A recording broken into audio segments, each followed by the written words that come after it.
capisco perfettamente che quando Gianluca fa l'esempio, cioè il sindaco, il vostro sindaco fa l'esempio che si trova con 15.000 euro di taglio, per lui 15.000 euro di taglio sono un dramma, questo non viene capito da chi in questo momento, ad esempio, sta inscenando delle manifestazioni fuori da ogni crisma solo perché a dei dipendenti viene tolta la produttività che è più alta rispetto a tutti i dipendenti d'Italia. Questa partita non sta in piedi. Lunedì vado a parlare anche con i sindacati, io dico ma state scherzando,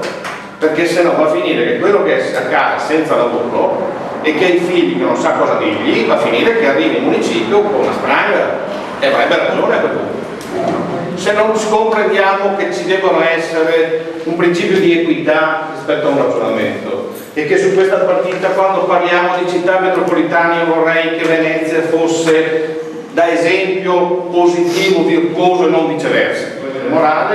quelli che dicono no, Venezia è speciale, quindi in quanto speciale sì, è speciale, in quanto speciale usiamo i fondi speciali per fare le cose speciali, non è che usiamo i fondi speciali per fare cose che non hanno nulla a che fare con la specialità. Perché quelli che oggi hanno detto i soldi dell'ASO,